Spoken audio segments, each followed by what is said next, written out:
Alô, alô, YouTube! Com os eventos que aconteceram recentemente no Brasil, muitas pessoas no país e também fora vêm por aí dizendo que a democracia no Brasil tá mais forte ou mais fraca. Isso tudo me fez lembrar das minhas aulas de política e o que realmente é uma democracia. Para entender um pouco melhor sobre isso, vamos aprender com os criadores da palavra, os gregos antigos. Não se sabe bem ao certo quem criou a democracia, porque com certeza teve povos por aí que também viviam um tipo de democracia. Mas sabemos bastante como funcionava na Grécia Antiga, e eles meio que popularizaram o termo, tanto que a própria palavra, assim como muitas outras em política, vem do grego. Mas a democracia naquela época funcionava um pouco diferente de hoje. Lá, especialmente em Atenas, no século V a.C., eles viviam o que se chama de democracia direta. O que isso quer dizer? Uma democracia direta é quando as decisões no governo são feitas diretamente pelo povo através de eleições. Naquela época, o que também era interessante é que ao invés dos cargos políticos serem decididos por eleições, a maioria deles eram sorteados. Sim, basicamente, qualquer um tinha a chance de conseguir um cargo político. É como se hoje todos os que quisessem ser deputados federais fossem sorteados para fazer parte do Congresso. Aí então, na prática funcionava assim. Em Atenas, o governo também tinha três partes principais: a eclésia, o dicastério e o bulé. A eclésia era uma assembleia geral que se encontrava mais ou menos uma vez por mês. E lá discutia assuntos diversos, davam discursos, decidiam estratégias militares, elegiam os próprios militares e declaravam guerra. Quem participava dessa assembleia? Qualquer um dos cidadãos homens, qualificados e maiores de 20 anos que quisessem participar. Eles chamavam esse princípio de robulemos, que significa quem quiser. Então, quem quisesse podia entrar. E qualquer um das pessoas que frequentavam tinha direito de dar discursos, de votar e até mesmo propor alguma lei. É claro que uma galera de mais ou menos 6.000 pessoas falando ao mesmo tempo parece uma grande bagunça e nem um pouco efetivo. Daí então que entra o outro órgão do governo, o bulé. Era um conselho de 500 membros que debatiam, avaliavam as propostas dos cidadãos e decidiam a agenda que ia ser discutida na eclésia. Para ter um cargo no bulé não adiantava fazer campanha, porque como eu falei antes, não eram eleições, e sim sorteios. Os gregos acreditavam que isso era uma democracia verdadeira, porque evitava que pessoas com mais dinheiro ou famosos ganhassem sempre. Os sorteios e também mandatos curtos, normalmente de um ano só, evitava a criação de partidos políticos ou que elites chegassem no poder.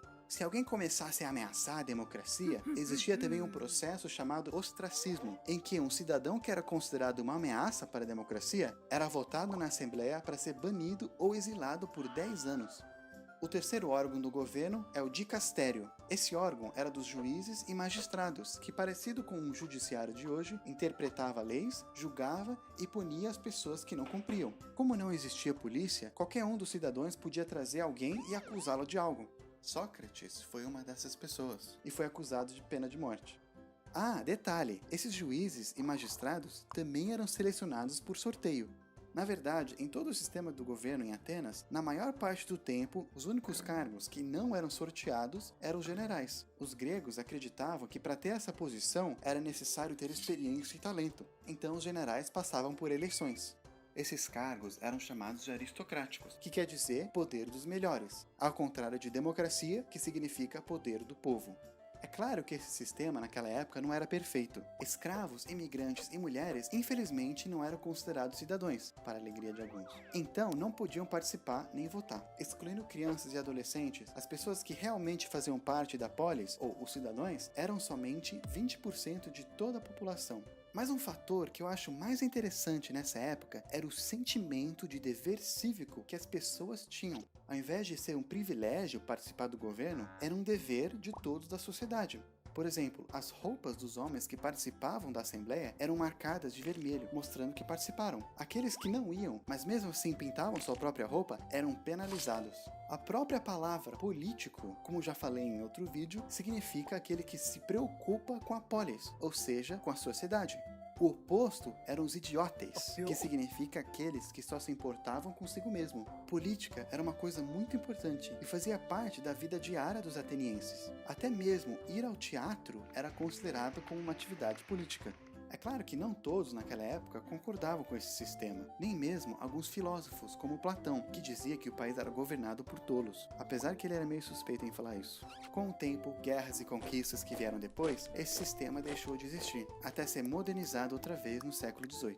Hoje, vários países bem diferentes um do outro dizem ser uma democracia. E tem vários tipos diferentes que chega a ser um assunto para outro vídeo. Mas a maior diferença de hoje para a época da Grécia Antiga é que hoje vivemos uma democracia representativa, que ao invés do povo tomar decisões diretamente, como os atenienses, se elege pessoas que vão representar o povo e tomar decisões por ele. Apesar de vantagens nesse sistema, alguns problemas surgem, como a influência do dinheiro e o surgimento de políticos por profissão. Esses políticos são aqueles que toda a sua carreira é voltada para a política. Isso pode até ser bom, mas o problema é que hoje em dia, a maioria deles, ao invés de terem o sentimento de estarem cumprindo um dever para a sociedade, se sentem celebridades, privilegiados por serem do governo. Eles estão lá porque é trabalho deles. Querem receber o salário, por isso até que muitos trabalham bem duro para aumentar esse salário, desfrutar os privilégios que têm e voltar para suas famílias depois. Ao contrário de estarem lá porque realmente querem mudar o país e fazer o que é melhor para os seus eleitores.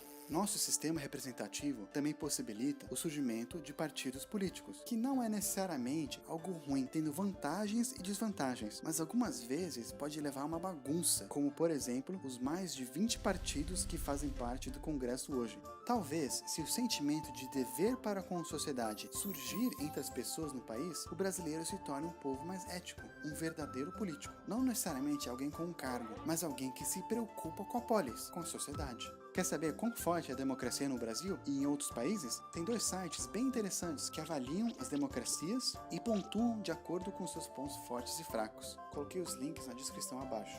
Agora, o que você acha? Será que voltando para as tradições da Grécia Antiga fortaleceria a democracia de hoje? Ou será que para sempre vamos ser governados por aqueles que só se interessam por si mesmos?